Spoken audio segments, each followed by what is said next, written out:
Okay.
Good evening, everyone. Thank you all for joining us tonight. We're very pleased that you're here. Thank you also to our co-hosts whose names you saw on the screen a little while ago. We're very grateful for your support. Following this presentation, there'll be some time for questions and answers. At that time, questions from the chat will be addressed as well as questions that were submitted earlier. My name is Vivian Celia, and I've been a member of Pennsylvanians for Alternatives to the Death Penalty for many years. I was drawn to this work because of my faith tradition, which opposes capital punishment. And as I became more involved, I learned from individuals and families even more about the healing power of forgiveness and the grace and love that can be and can happen even in the most painful of situations. As a professional social worker, I've also worked with marginalized communities, and their interaction with the criminal justice system has not always been very good, and I have long hoped for change. We at PADP hope that tonight's presentation will give you much to think about and reflect on as individuals and as communities. Our guest tonight is Larry Krasner, who was elected District Attorney for Philadelphia in 2017 and 2021. The Philadelphia District Attorney's Office is the largest prosecutor's office in Pennsylvania and one of the largest in the nation. It serves more than 1.5 million residents of the city and county of Philadelphia and employs 600 attorneys, detectives, and support staff. The District Attorney's Office is responsible for the prosecution of approximately 40,000 criminal cases annually. I first learned about Larry Krasner when I happened on the PBS program called Independent Lens. The series entitled Philly DA intrigued me, and I wasn't at all disappointed. The documentary program involved a film crew following Larry and his staff as they dealt with all kinds of issues, including relationships with the police and various members of the community.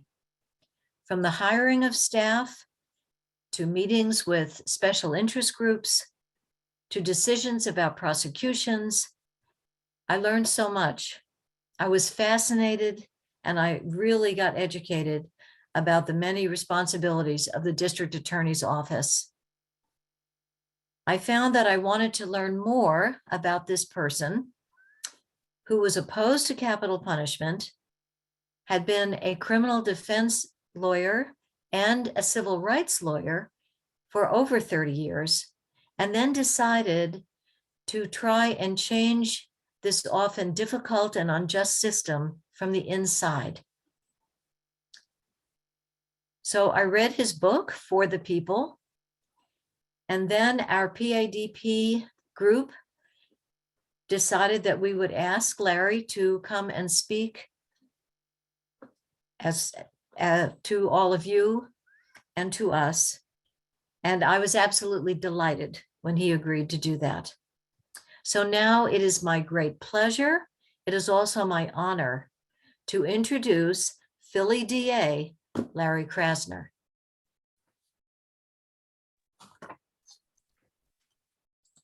Uh-oh, I have to adjust that microphone. Vivian, thank you so much. That was really kind of you. It's good to know that one person read that book. So thank you for that. Well, one of the things, oh boy, pardon me if we have some slight technical difficulties. One of the things that really has been somewhat formative in my life and my career, strangely enough, is the death penalty.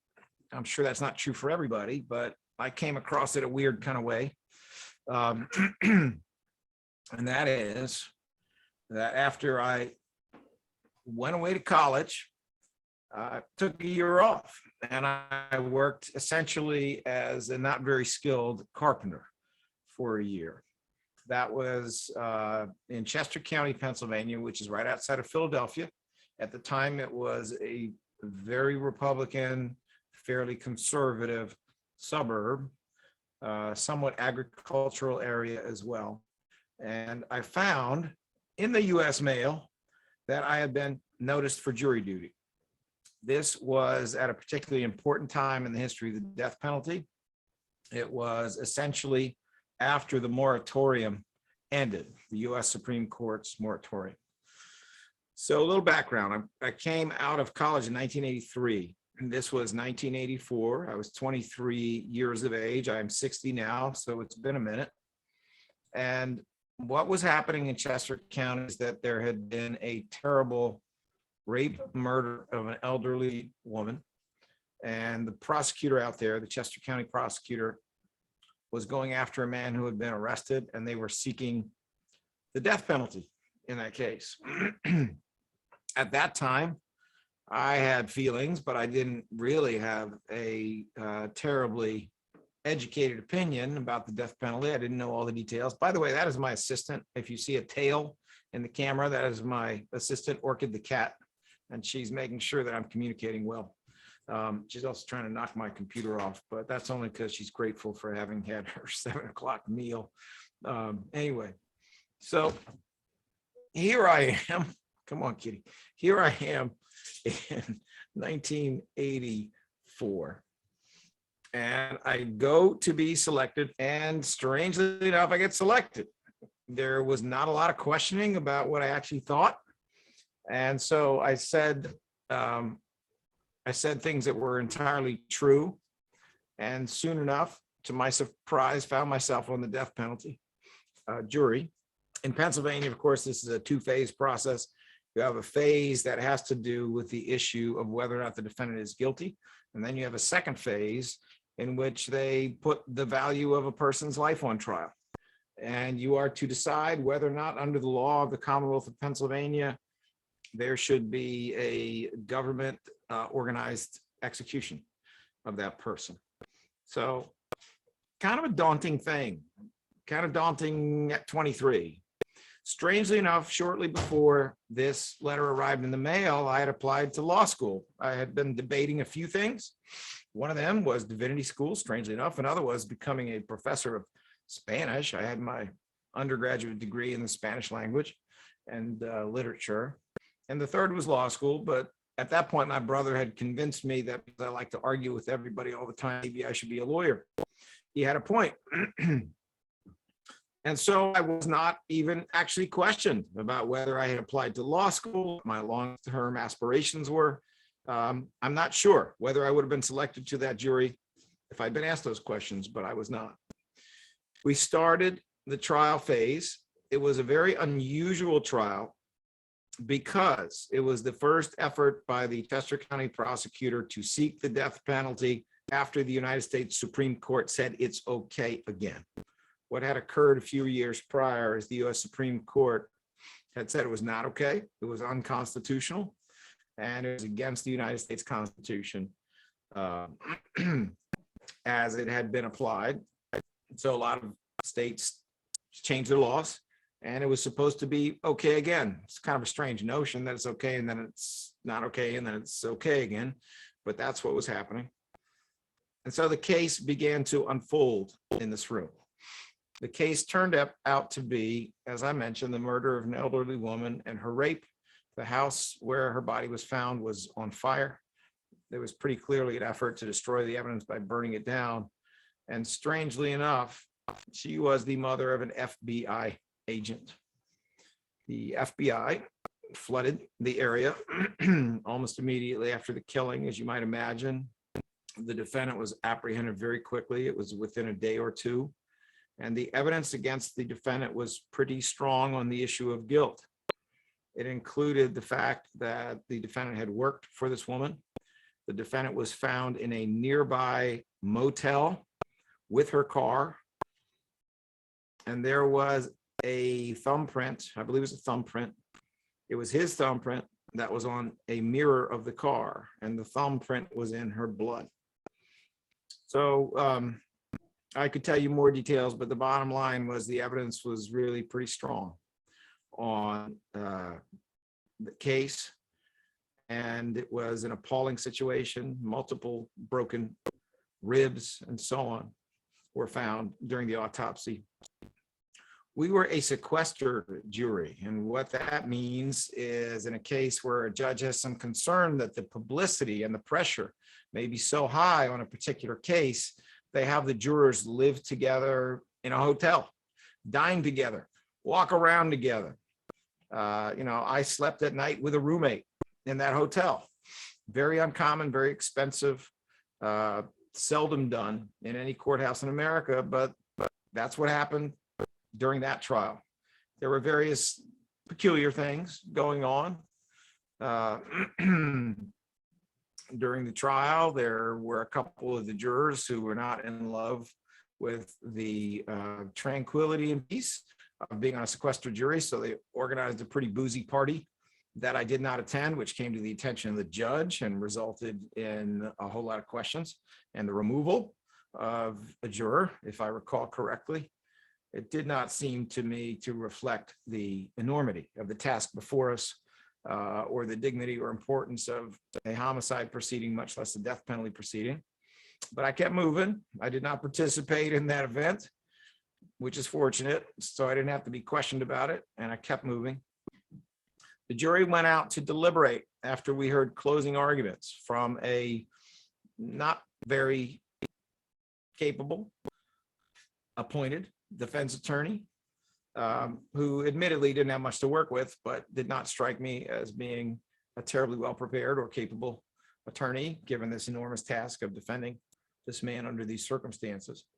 So we went out to deliberate, and it immediately got a little stranger.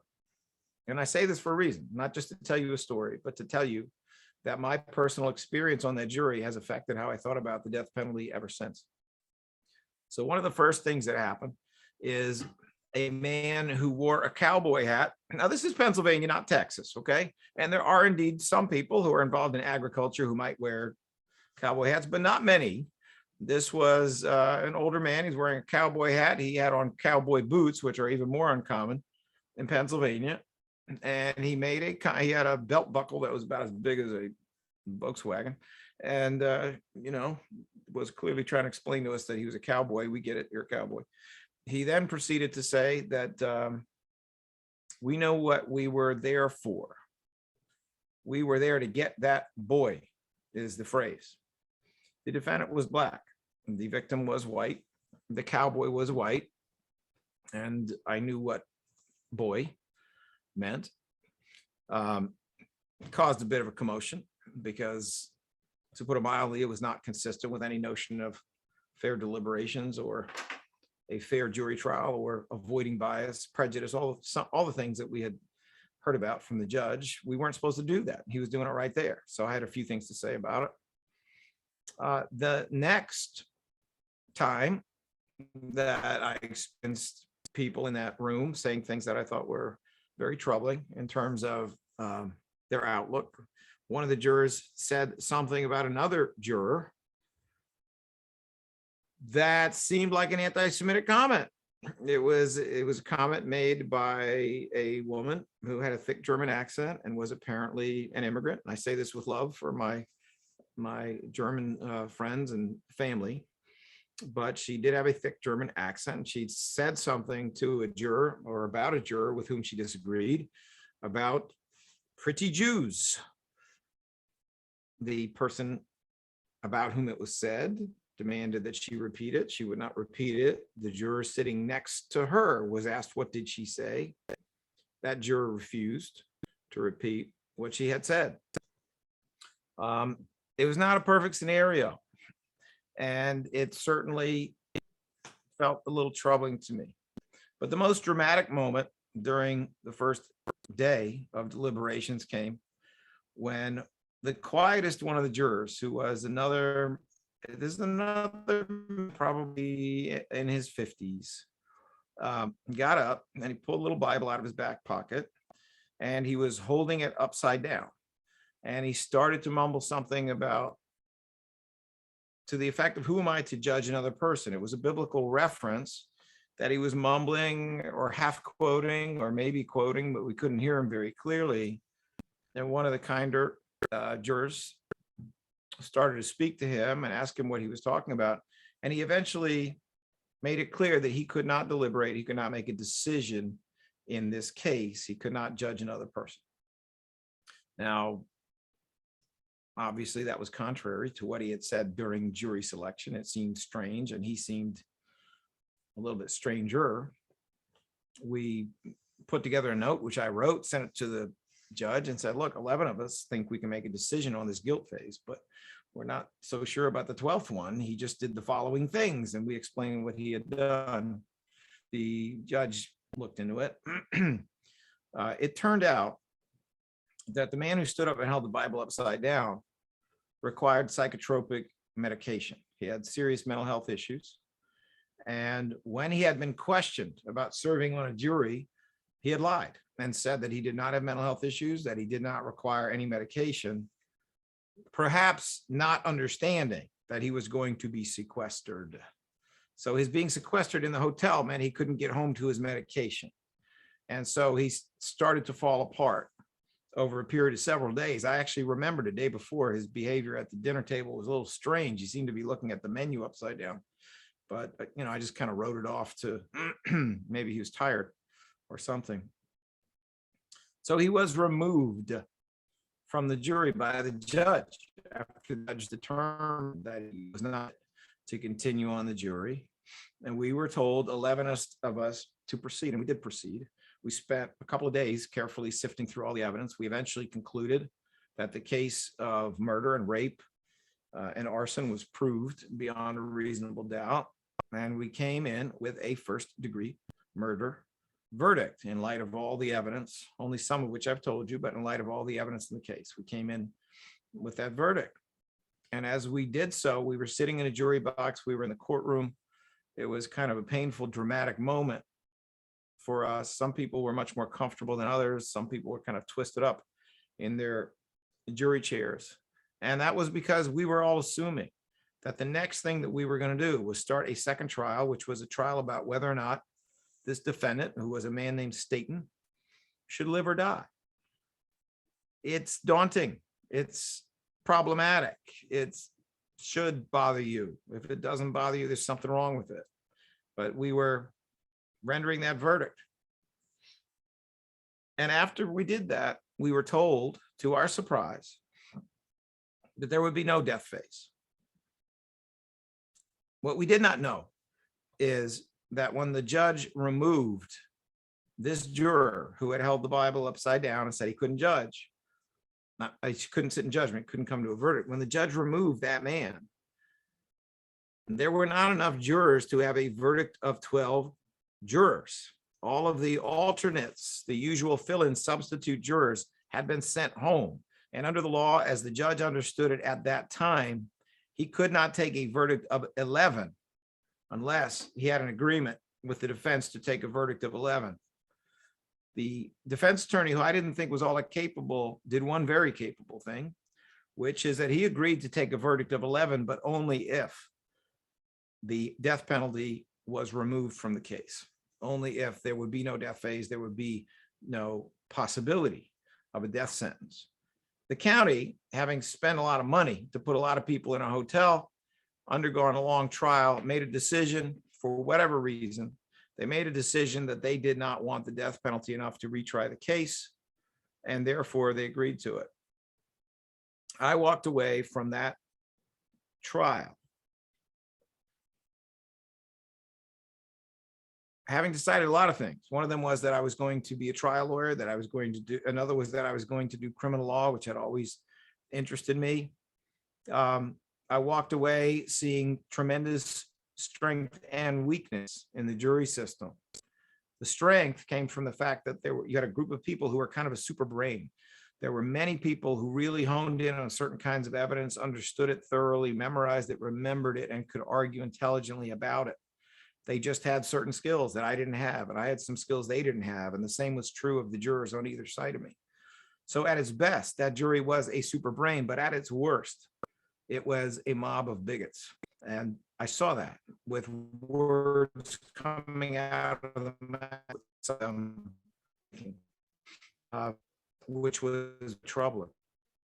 So that weighed pretty heavily on me. But I think the biggest lesson I came away with is that the system by which, at least in 1984, we were being asked to decide whether another American should live or die, that system was just as flawed as we were, just as the lawyers were.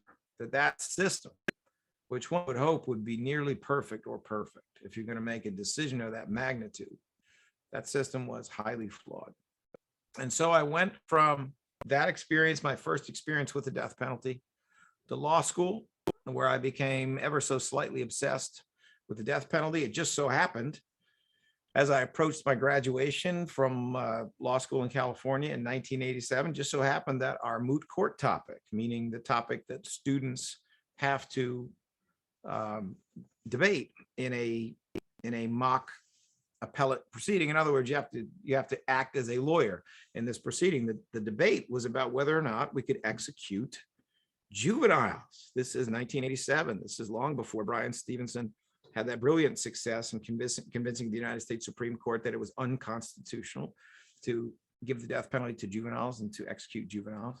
But that was my moot court topic as a third-year law, 1987. And as I researched and wrote a brief around this topic, I find myself going down a rabbit hole of reading one case after another that was about the death penalty.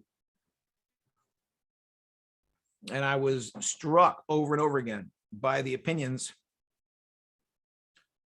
of Justice William Brennan, who was a steady drumbeat against the death penalty. He wasn't the only one, but he was a very steady drumbeat against the death penalty over and over and over.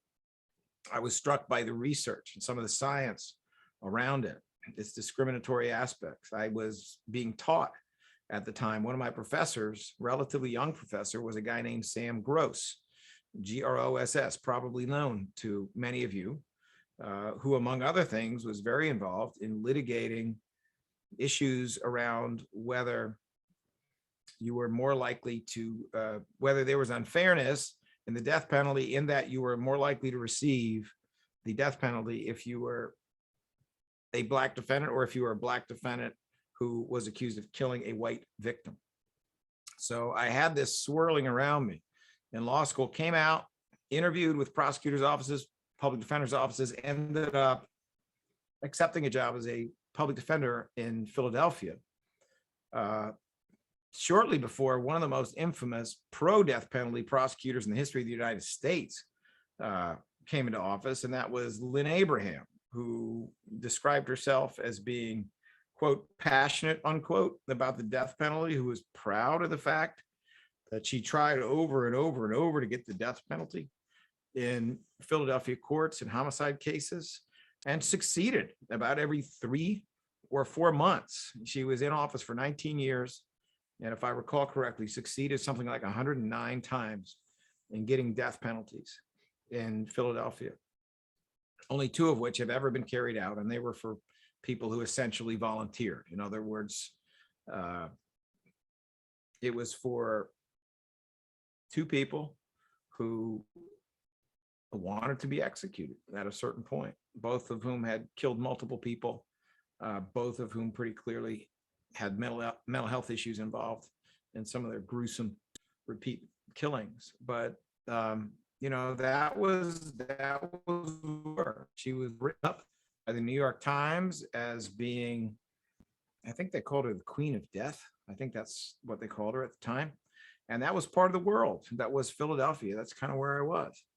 Fast forward through my career, I had done enough trials. I'd come to a point as a private attorney who also did civil rights litigation, but primarily a criminal defense attorney, where I was doing homicide cases, and I got a first, a second, and a third death penalty case. In the first of these, the defendant was found not guilty, and so not guilty of any criminal charges, and so we never came to facing a potential death penalty case. In the second of these, which was a very hard-fought case, the defendant was convicted of a variety of crimes, but he was not convicted of murder in the first degree. He was convicted of third-degree murder or voluntary manslaughter, I forget which at the moment, but of a significantly lower level offense. It was voluntary manslaughter. And as a consequence, he did not face the death penalty. And in the third of these, which was the last big case I tried before I decided to run for district attorney at 56 years of age, in very late 2016. In the third of these cases, I represented with another attorney a man accused of a robbery that turned into a triple murder. Schizophrenic man, hard-fought case, and he was convicted in the first degree, and we went to a death phase, the first and only one in which I ever assisted in representing a defendant. Now, this case was noteworthy for a very different reason, which is that the defendant, who was schizophrenic, is what they refer to in the case law as a poor reporter. In other words, he's someone who doesn't do a very good job of describing his own experiences and his own life because he's not capable of it. We had spent 5 years getting ready for this trial. We had hired what they call a mitigation specialist, someone who collects information on a person's life so you can make your best argument why that person should not be executed. And that mitigation expert had done a good job, but had missed something. And I don't say that to criticize her. She had missed something. But the prosecutor, strangely enough, had found it out. And that piece of information, which the prosecutor tried his best not to give me, that piece of information was that the defendant had been raped when he was about 12 years old in an alley by a stranger. This was completely unknown to me and to my fellow attorney, to our mitigation specialist, before the trial and during the trial. This was a piece of information that was more or less dropped. Dropped is actually a kind word. I pretty much had to drag it out of the hands of the prosecutor in a 120 or so page strange looking document that I noticed sitting on their table, which they hadn't turned over. It was given to me, I think mostly so they could cover their butts, but it was given to me in the 11th hour. And at about midnight, maybe 1 o'clock in the morning, as I ended up on page 102, there was a document there that indicated a report of this rape having occurred. We went to do the death phase the next day, and it was part of our opening. It was a crucial part of our argument that no matter how atrocious the crime, they had to consider the reality of this intense trauma and the reality of the schizophrenia of the defendant, which was legit and was bona fide, no matter how hard the prosecutor tried to pretend it was not. And they had to understand how that related to a crime that the jury had already found occurred on the 23rd of December of 2016. There were a couple of jurors who were just unwilling to give the death penalty and did not get the death penalty. He received 3 sentences of life without parole. Yep. That was a trial in which I witnessed the prosecutor lie repeatedly in court and on the record a couple of times, and so did my fellow. It is a case in which frankly, I think was an embarrassment to the justice system in terms of the conduct of the prosecutor throughout. And it was when I decided that I was almost certain I needed to try to become district attorney in Philadelphia, which is something I had never really thought I wanted to be. I never wanted to run for elected office, but I was 56 years of age, and I felt like the criminal justice system was broken, and this particular case was further confirmation about how broken the criminal justice system was. And so in February of 2017, I announced my intention to run for district attorney. When I did so, I made clear that I was no fan of the death penalty. Fast forward until now. So it is now 2022. I have been in office with a pretty amazing team of people for, I guess it's 4 years and close to 3 months.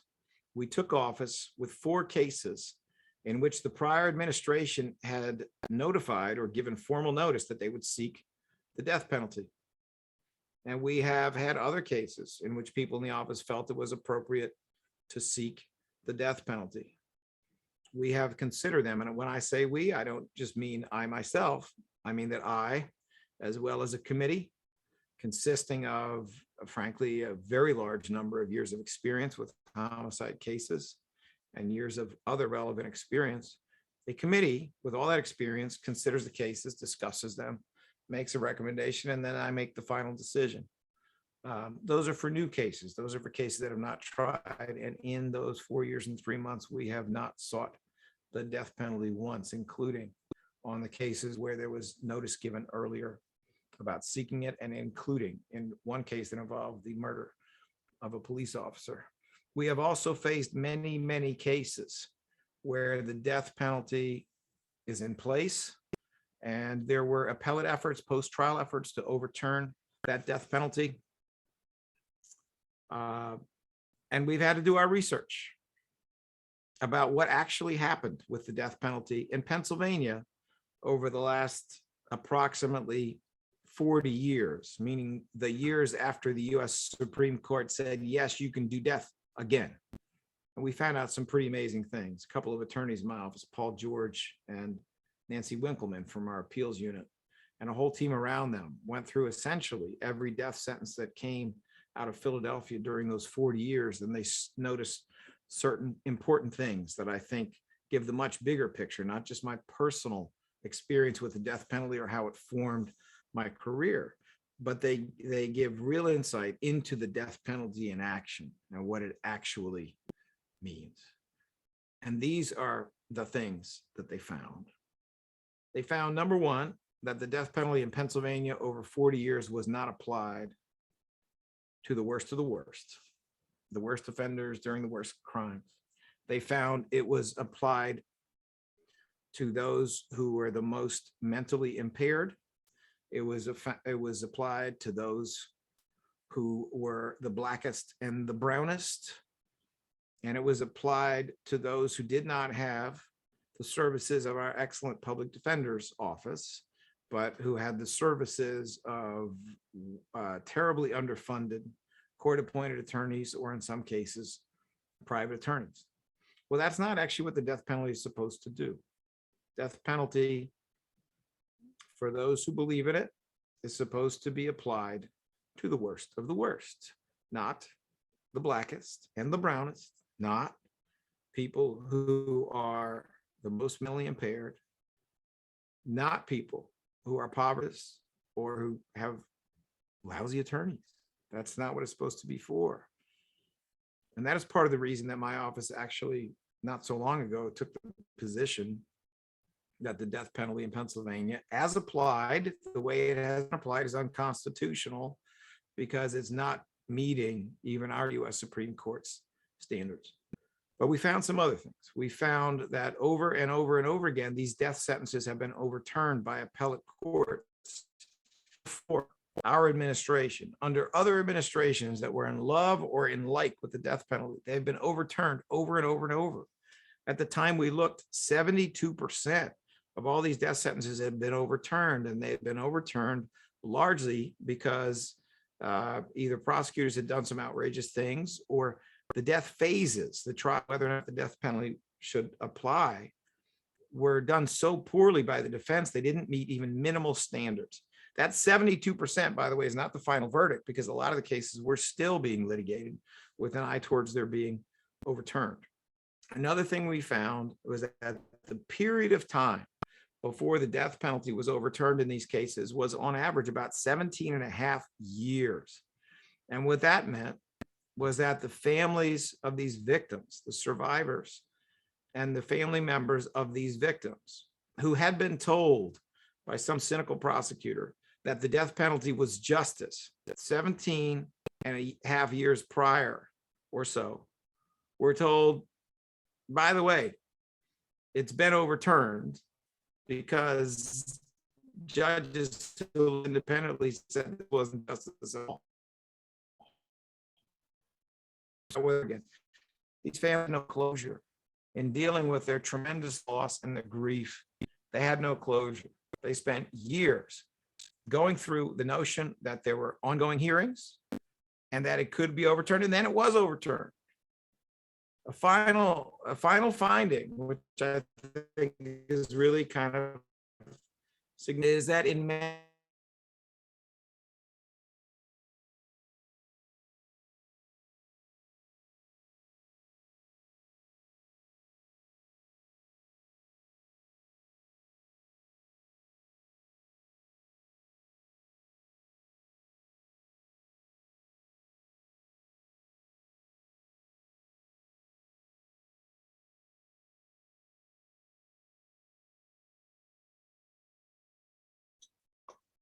any instance for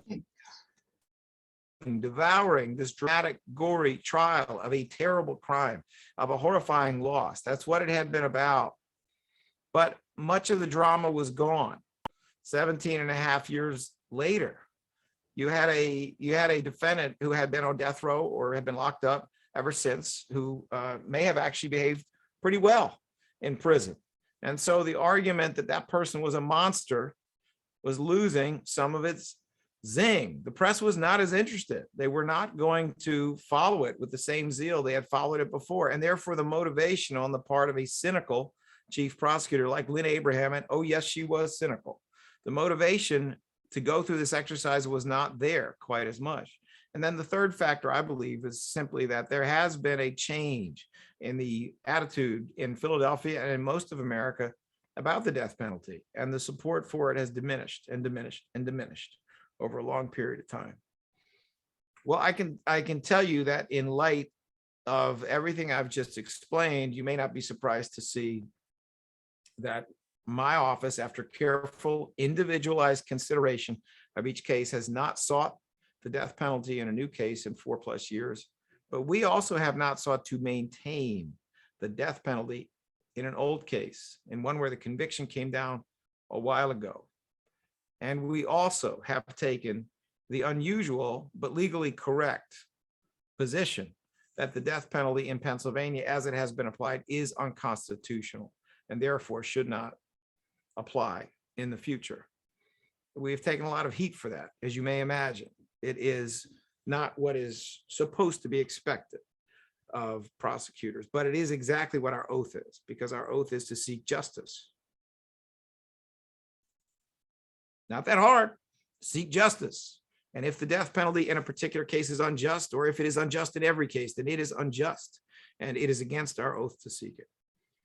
And so that is where we, with the death penalty, we continue to engage in individualized consideration of these cases, and we have not added anyone to death row. Some people have come off of death row. So that is where we stand, and that is my connection to the death penalty. I'll go to work tomorrow, and we will undoubtedly have, sadly, another gruesome murder to consider as we sit here now, with the courts having largely been closed in Philadelphia due to the pandemic. And that is not a criticism of our judiciary, who are trying very hard and doing the best they can with these circumstances. But we have a backlog of about 675 homicide cases in Philadelphia, many of which could reach a standard where some prosecutors would try to pursue the death penalty. And we will make decisions again and again as we move forward.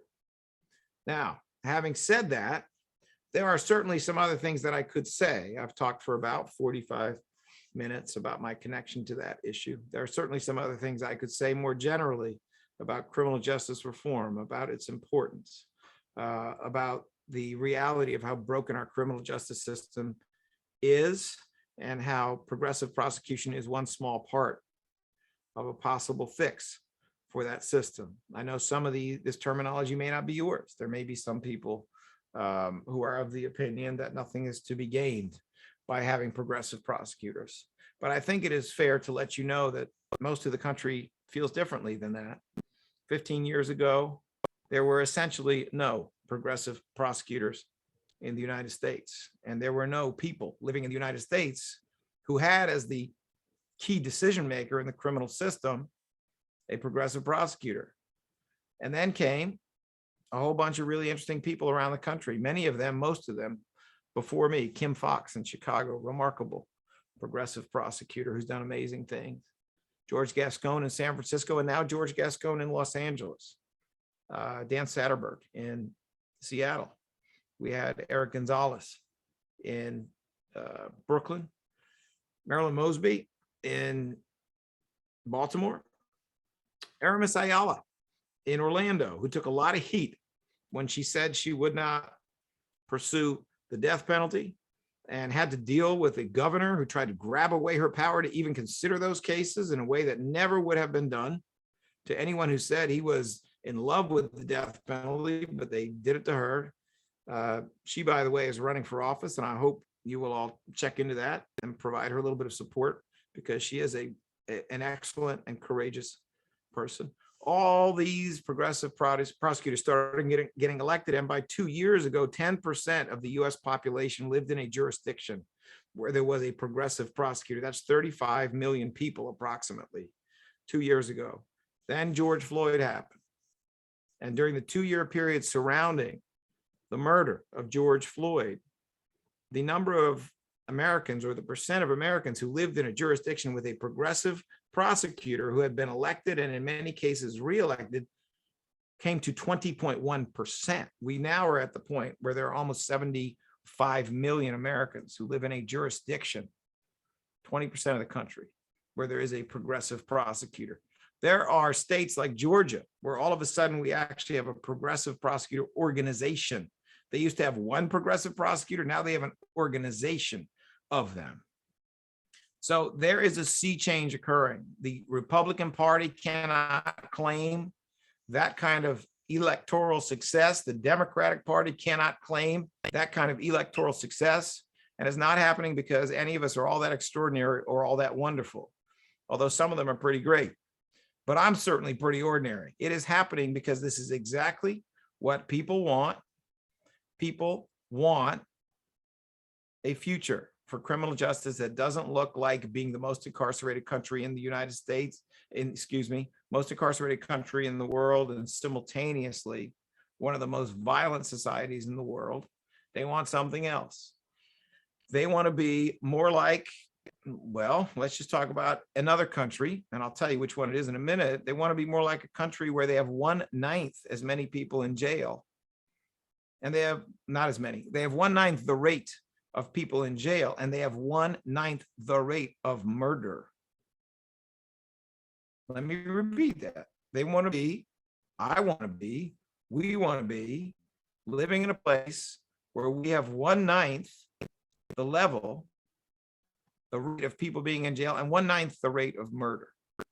That is also a country that has eliminated the death penalty completely. That's also a country where everyone who is doing a long sentence is considered for possible parole at 15 years. And that's true whether you have committed a robbery or you have committed a murder or a double murder. You are everyone in the country who's in custody will be considered for parole by year 15. Doesn't mean they'll get it, but they'll be considered. This is also a country, by the way, where if you visit their jails, and I have done it, there are people in those jails who are incarcerated, who are walking around in their street clothes. They decorate their own cells, except their cells don't really have bars. They look more like rooms on a cruise liner.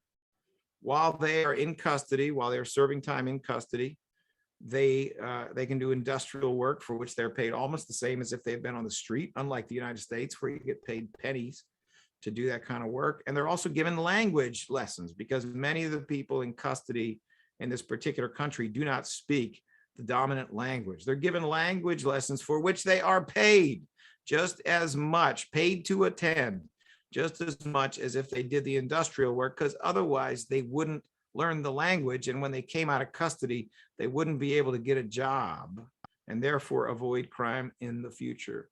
Some of these jails even allow these inmates to drive home for dinner, to have dinner with their families, and then return to the jail at night. Yes, I have seen that. There's a locker full of keys in the lobby, and the cars are parked in the parking lot. The country I'm speaking of is one of the most violent countries in the world, historically speaking, and that is Germany. I'm talking about modern Germany. That is what's going on in modern Germany, a country soaked in racism, division, genocide, blood, violence. That is what a turnaround looked like in Germany.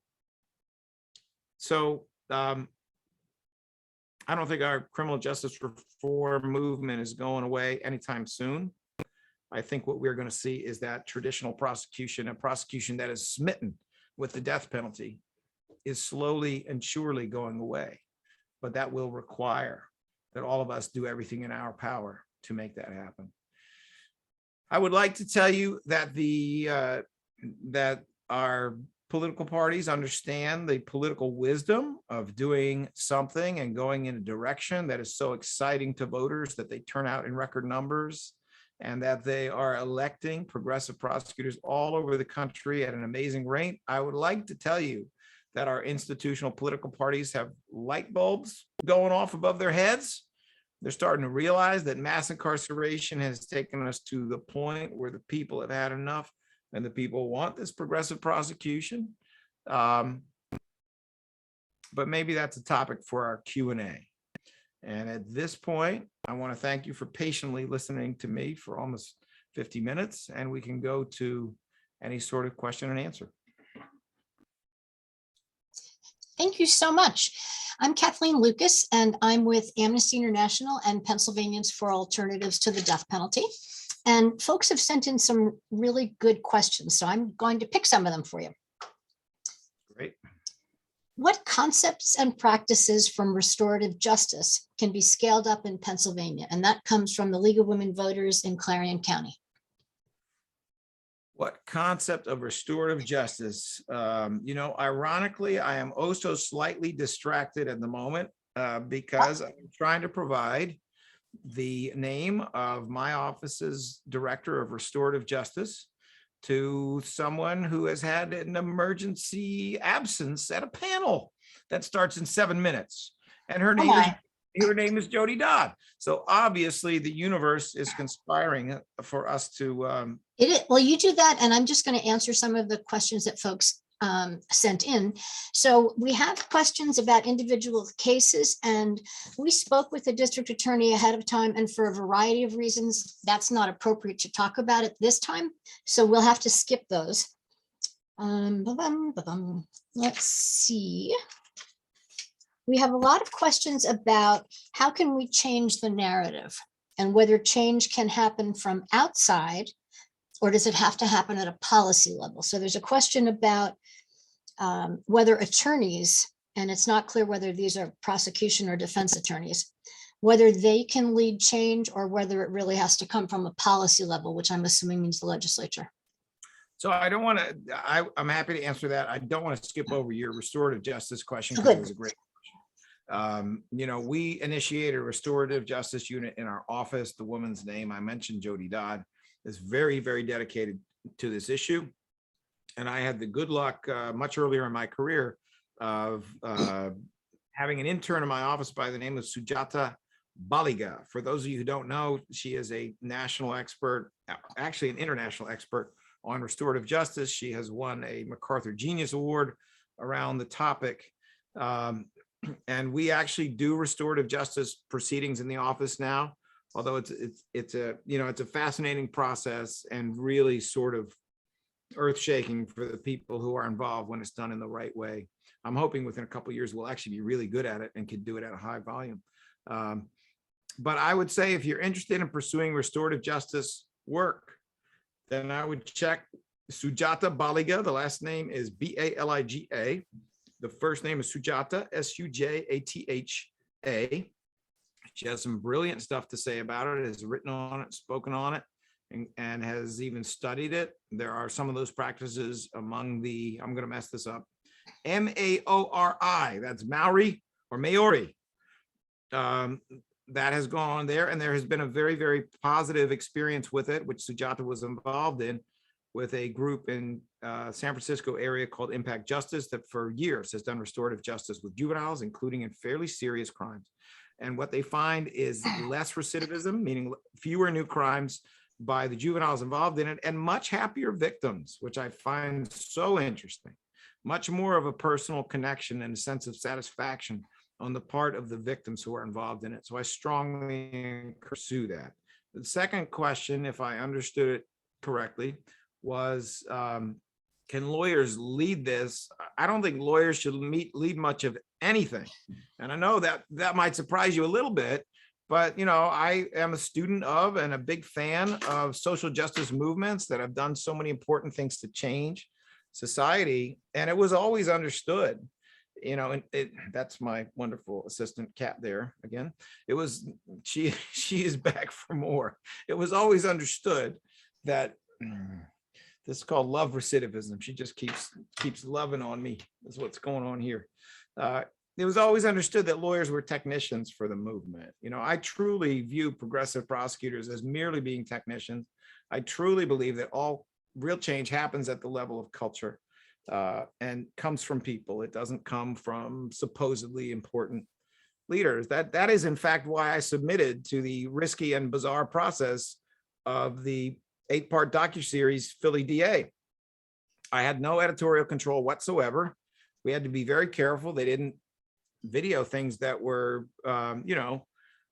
not permitted by law, because there are a lot of very confidential conversations. We had to be very careful that victims and witnesses were not in any way, exploited in the process. And needless to say, I got no money out of it. This was a risky move that we made, but it was our feeling that we should take this risk of letting them in the door to see ordinary people trying really hard to change things, succeeding sometimes, failing sometimes, getting our lumps, because that could inspire others to try to do the same around the country. It could inspire people to look around and say, there's that there's that civil rights attorney who did that cool thing a while ago. I wonder if that civil rights attorney might be the right one. Or there's that anti-death penalty attorney over there. Or there's that honest prosecutor who got ticked off and left the office because ... You know, it really was the idea that we could, at the level of culture, spread this notion, and that people could understand that ordinary people can win elections they don't believe they can win because, oh, yes, you can. And that ordinary people can really change criminal justice if they can get elected. So once again, I don't think leaders should lead much of anything. I think actual real people should lead things, and lawyers should be their technicians, because that's how things get done. I wrote that down, technicians for the movement. I like that. So let me ask a follow-up to that. We have a lot of people with us this evening who are interested in reforming the criminal justice system broadly, eliminating the death penalty specifically. And most of them are not attorneys. And so when we're looking at how to make change through culture, what does that look like?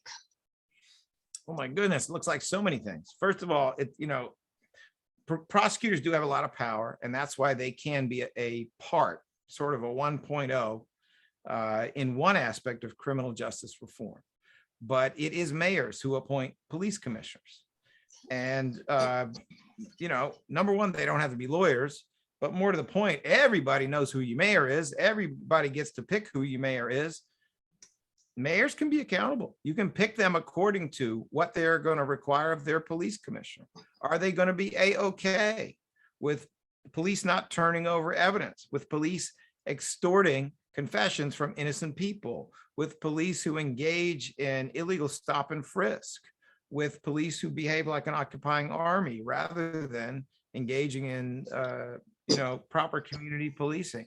Are they going to be reform mayors? The same is true for sheriffs. A lot of sheriffs are not lawyers. Most of them are not, but in certain jurisdictions, they have a ton of power.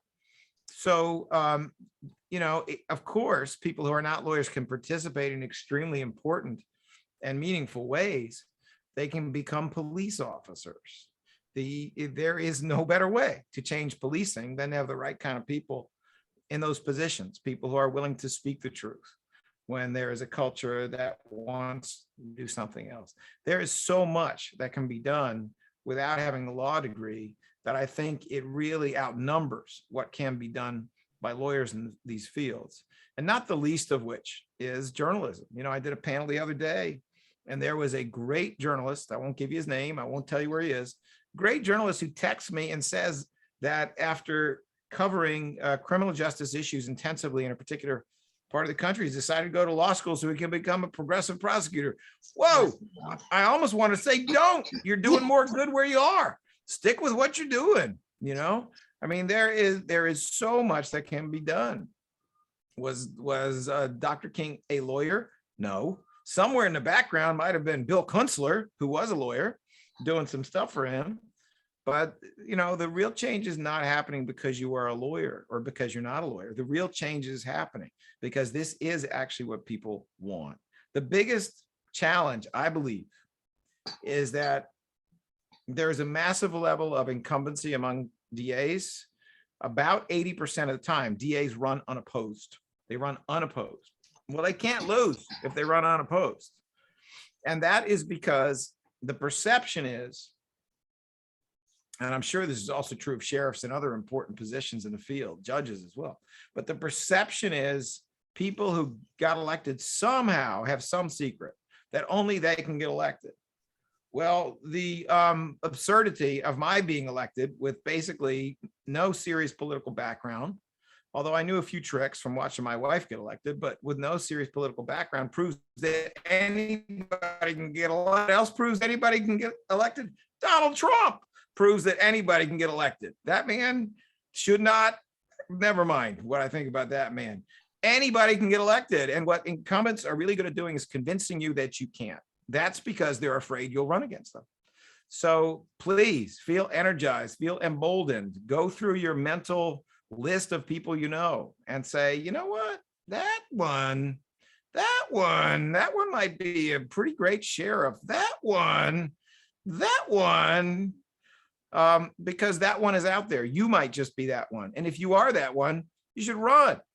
I know that you're all very interested in the death penalty. Well, I would refer you to my friend, a great progressive prosecutor, whose name is Parisa Degani Tofty. She is the district attorney of Fairfax County, Virginia, having gotten herself elected after a career as a death penalty lawyer, meaning a lawyer trying to get people off of death row or stop them from getting the death penalty. That was her career. And she got elected district attorney on that platform in Virginia. Okay. So yes, you really can do it. It really can be done. And that is why it is spreading so quickly around the country. Thank you. What concerns you, if anything, about the possibility of a new governor where we may lose our moratorium on executions? Can you just talk about how you see that?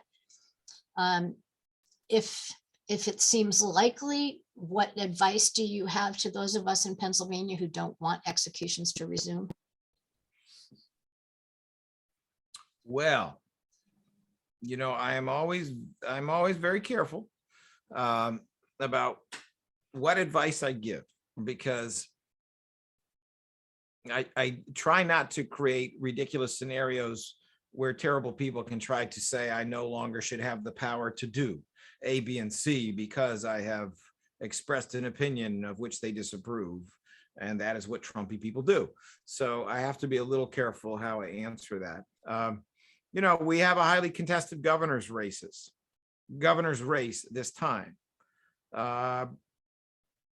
There is no doubt that some of those individuals are A-OK with the death penalty, or at least they are saying they're A-OK. There's no doubt about that. There's also no doubt that the popularity of the death penalty is down, and it's been going down for some time. Although this particular gun violence spike, which is national, does certainly make us want to keep an eye on whether people's position on that changes, because fear makes people do terrible things. So we have to keep an eye on that.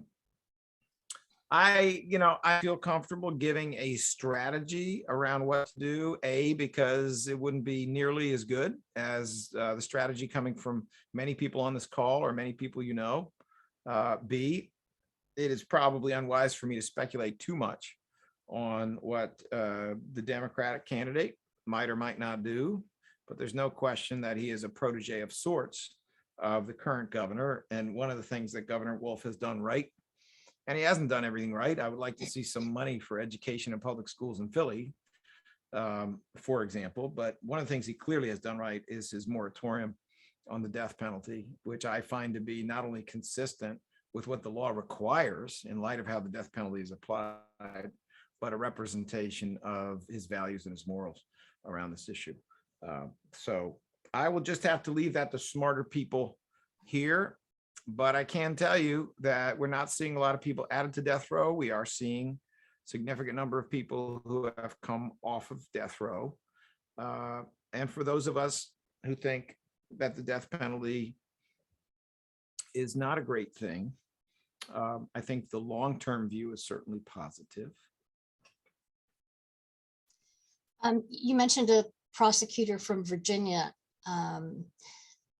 It's been an interesting conversation to have with folks in Pennsylvania about, well, the heart of Dixie, Virginia abolished. What's going on with Pennsylvania? And the reactions are interesting. Sometimes what I'm told is that, well, it's because they have a trifecta in Virginia. And once we get the Democrats out of office, then either they'll bring it back or it will, go back to the way the justice system was before. Do you have thoughts about that? I don't, I'm not an expert on Virginia. I do know Parisa Degani Tofty well. She's pretty brilliant and pretty awesome. Sadly, Pennsylvania at certain times has had as many hate groups as any state in the United States. Sadly, we have a Republican-controlled legislature that seems to love guns above all else, but the death penalty is right up there. So we're going to have trouble in Pennsylvania unless and until we're able to get a legislature that is more representative of how a lot of the people on this call think. And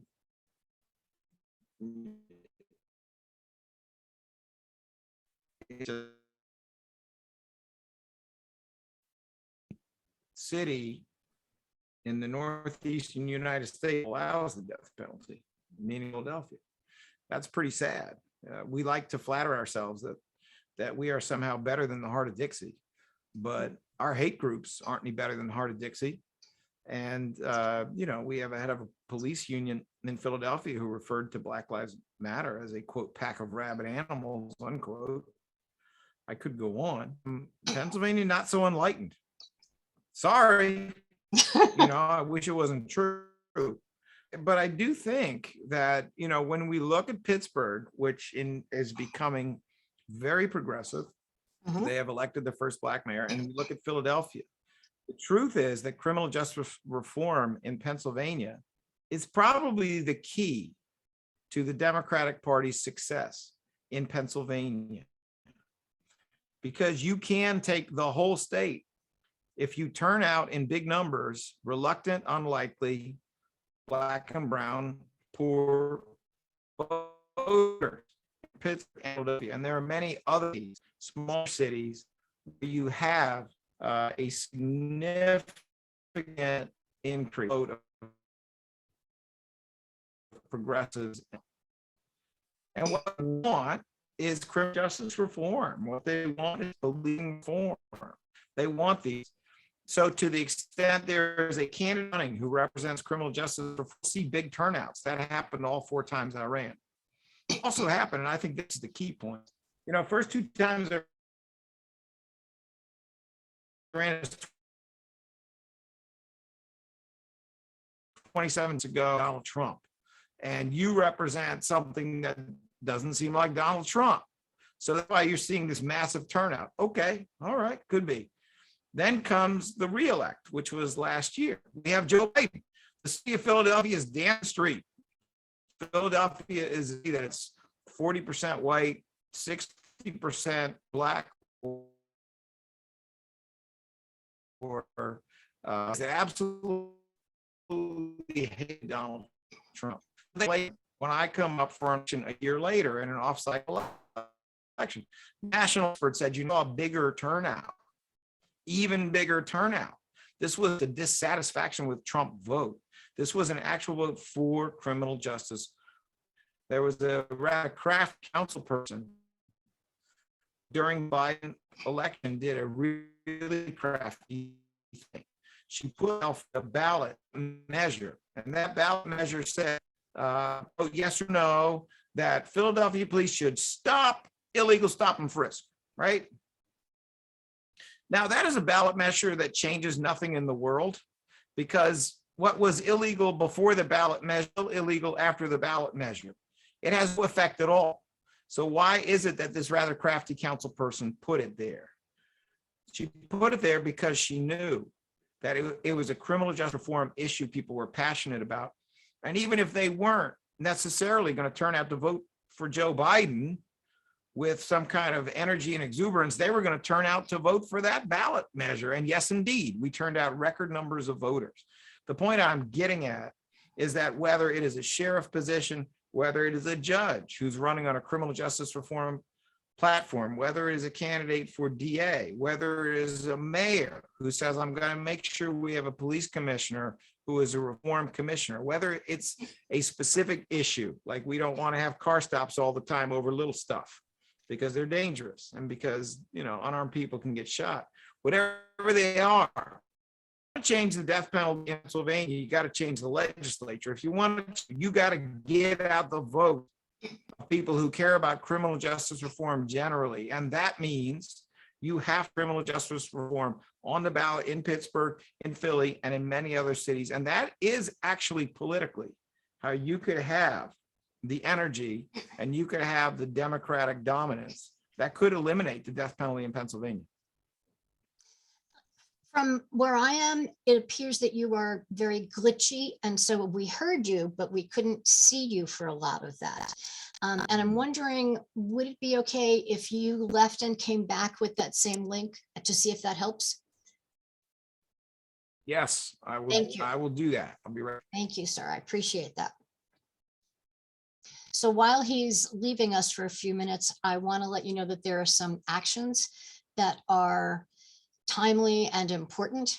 If you registered for the seminar, you should get one. You should get a link to it. If you didn't receive a link, you can check on Witness to Innocence's Facebook page. You can also look at witnesstoinnocence.org, and they will have more than one action there, I believe.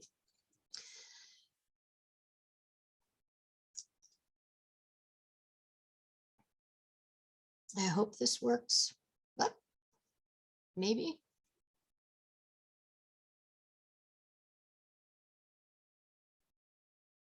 We should have talked about what we'll do if he doesn't make it back. There you are. Am I a glitch? You are not glitchy at the moment. Much better, much better. Thank you. I appreciate that. Specific question about constitutionality. So I have had conversations with folks who believe that the death penalty is unconstitutional, both at the federal and the state level. And I know that you filed an amicus brief in the Cox and Marinelli case. Do you think that the death penalty is unconstitutional in Pennsylvania at the federal level, or neither? And whichever the answer is, can you explain a little bit why? Sure. So I'm going to keep it simple because I don't consider myself an appellate expert. I think clear in Pennsylvania that it's the death penalty is unconstitutional as applied. A proper Supreme Court, I think, might address it in a different fashion, but I am addressing it in a way that is clearly a legally viable position and one I believe in. For all the reasons I explained about how its application doesn't look anything like what it's supposed to look like. The fact that it's not actually singling out the worst of the worst. It is essentially picking on people who were involved in homicides, who are mentally impaired or broke and have bad lawyers or are Black and brown. I think that that makes it unconstitutional in Pennsylvania, and I'm willing to bet you that for other states and for the rest of the country, you'd find exactly the same thing, that it has never worked as a way of identifying the worst of the worst, as they say. And if that is true, then it should be unconstitutional in every other state, and it should be unconstitutional nationally. I know that there are other approaches to it and other arguments, but I'm going to leave that to some of the experts who are undoubtedly. Thanks. What do you think about the increase in life without the possibility of parole cases as opposed to the death penalty? It's as if one is replacing the other. I think there's there's an active discussion about this. I think that there is no doubt that much of the argument that was made against the death penalty in prior decades was that life without parole was a better alternative. But increasingly, I think there is a realization that life without parole is not only a bad idea, it may be a terrible idea. I am someone who thinks it's okay that Charles Manson died in jail. I kind of think it should have happened, but Charles Manson came up for parole about 10 times, something like that, and was considered for parole about 10 times. And every time he was considered, the decision was that he still presented such an outrageous danger to others that he should stay there. Simply put, if having everybody consider parole at 15 years in Germany results in saving 8 out of 9 lives and keeping 8 out of 9 people out of jail, then it's good enough for me. It does not make sense to me that we have such knowledge and such wisdom about the fate of another person that even at a very young age, we should determine whether they should die in jail or not. So, I believe that having consideration of parole and having it occur at a reasonable period of time is a better way to go.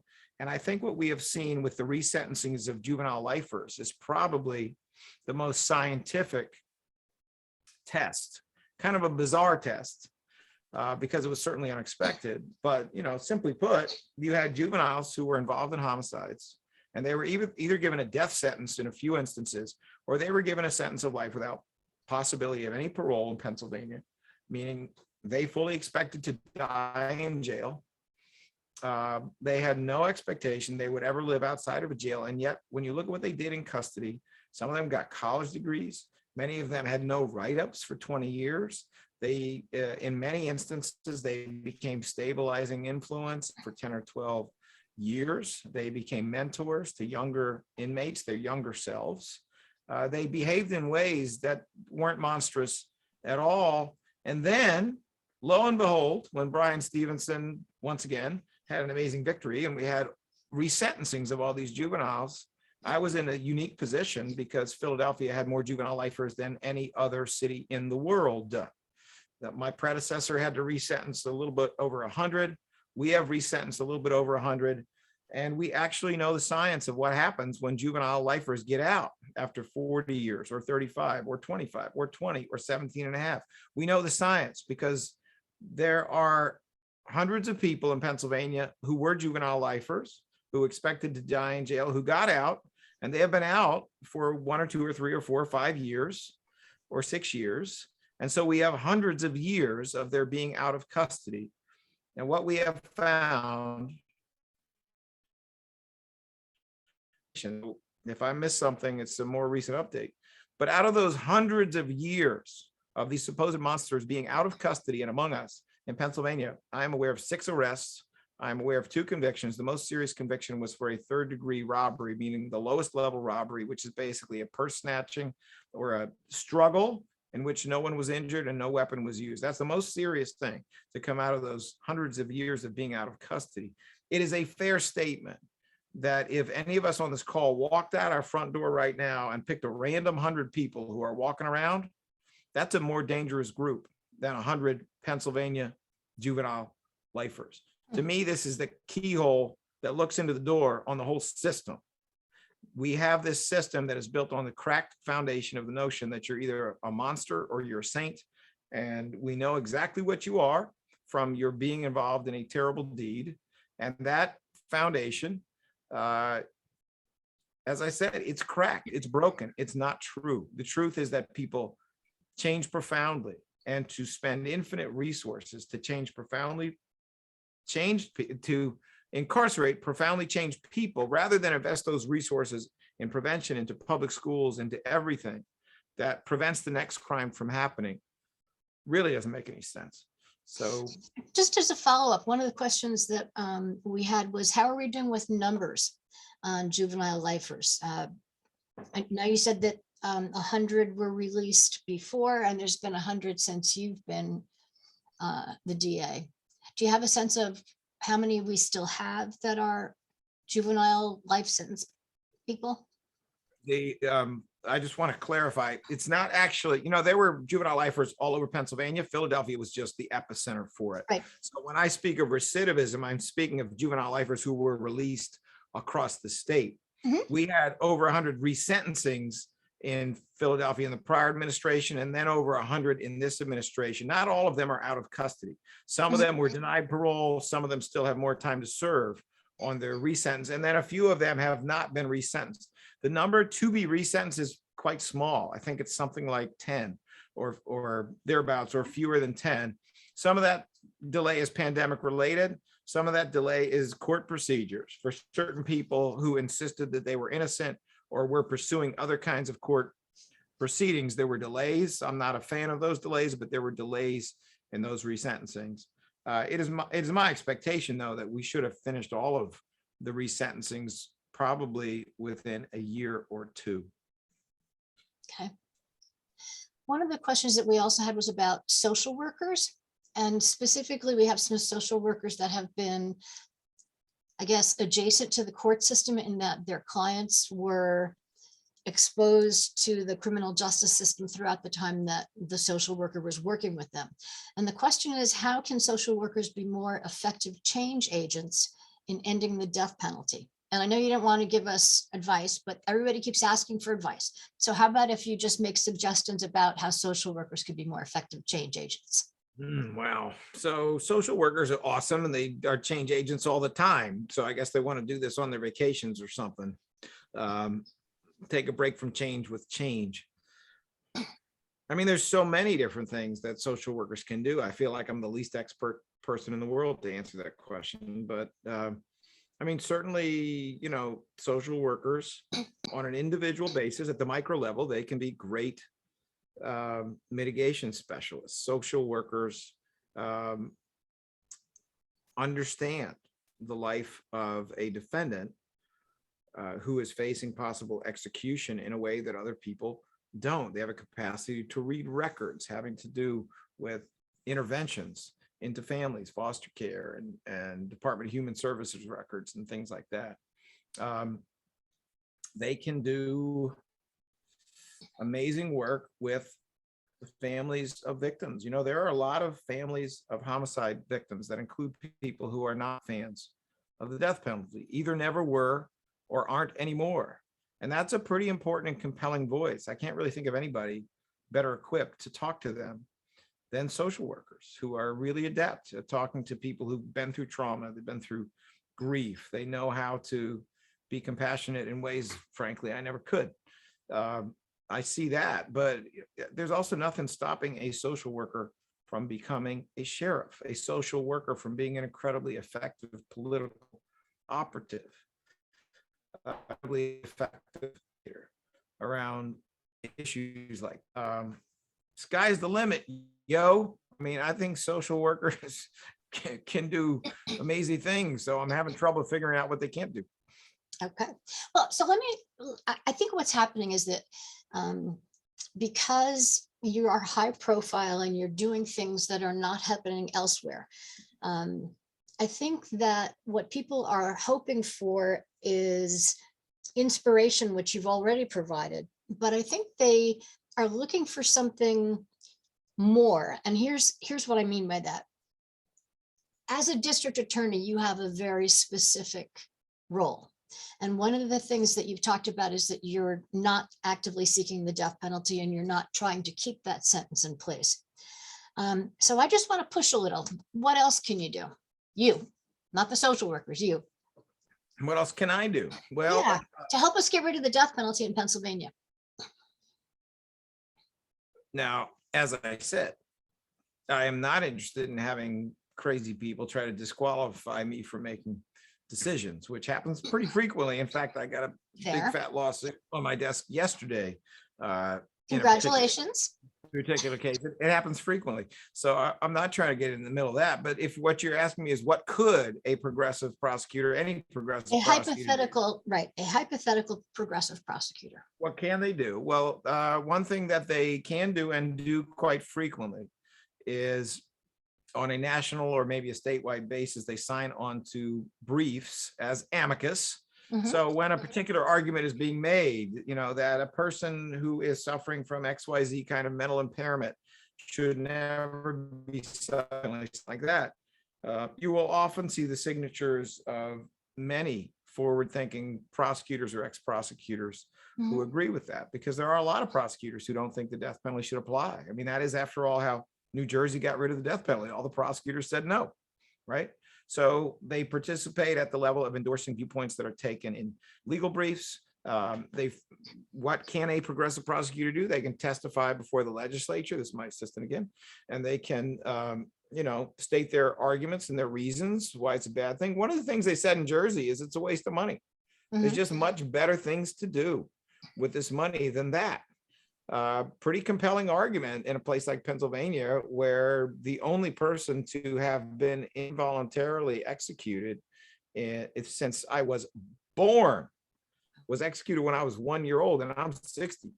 Wow. So, I mean, it's a lot of money. It's a lot of resources to put into something that only results in an involuntary execution once in all that time period. The other two people who died in Pennsylvania were essentially serial killers who, with the help of the state, killed one more. Essentially, that's just that's just sort of a nonsensical use of gazillions of dollars of resources. So we can certainly testify. We can assist in drafting legislation. You know, there are about 60 attorneys who work in my office on matters legal, meaning they do appellate work, but they also sometimes draft legislation or they comment on legislation. And we can do so not only on the big sweeping picture, which is, let's just say, legislation that there should never be a death penalty in Pennsylvania, but this can also apply to some of the more important aspects of procedural justice. Often there are all kinds of impediments that stop people from being able to assert that they should not be executed. Even on an issue that, let's just say, it wasn't my intuition that it was the easiest thing in the world to fight the death penalty at the level of the chemicals that are used to carry it out, right? Well, that actually turned out to be a remarkable effort and in many ways somewhat successful in making it harder to impose the death penalty in states where the government was eager to proceed with the death penalty. So we can participate, technicians that we are, and we can use resources, technicians that we are, on a matter that is entirely in our lane, which is laws about crime and laws about penalty, and that includes laws about the death penalty. Terrific. It sounds like we're going to be working together on a lot of things. That's excellent. So what did I not ask that I should have? And what are your parting words? I'm sorry. I was speaking about hypothetical and generic prosecutors when I mentioned those points. I'm sorry. Clear about that. As a stand-in for these hypothetical progressive prosecutors. Thank you for clarifying. I mean, look, you all have a tremendous advantage in that you have really wonderful people and wonderful minds that have dedicated their careers to this issue, who are far more expert than I am. I just happen to be the technician who's in a position where I have some decision-making authority, and being more the trial lawyer than the appellate attorney, because I just happen and am a fan of communicating with other people. I with kind of a political lens. How do we get people in decision-making positions, whether they are legislators who would like to, for example, change the death penalty, eliminate the death penalty, reform the death penalty, or whether they are prosecutors who do not have Lynn Abraham's quote passion unquote for the death penalty. I kind of see it that way, but there are so many different avenues to get at this. You know, unfortunately, we have lost to the United States Supreme Court, and it's clear that we have lost the United States Supreme Court, at least for quite some time. They're not going in a better direction. They're going in a worse direction. So it is unlikely that in the near future, we're going to see the United States Supreme Court say, yep, you're right. In fact, they're backtracking on things like juvenile lifers shouldn't get life without parole, as you may have seen. And the Pennsylvania Supreme Court just followed that. I guess it was yesterday or 2 days ago. They just followed along with that and said, yeah, you can kind of still give them life without parole. You just got to think about it for a second. That's basically where they went with that. So the answers are going to have to be less judicial, and they're going to have to be more about people who are in positions to laws, people who are in positions to pick new justices for various Supreme Courts, and people who are in positions to prosecute. That's where the real action is going to have to be for a little bit. But none of that changes without change at the level of culture.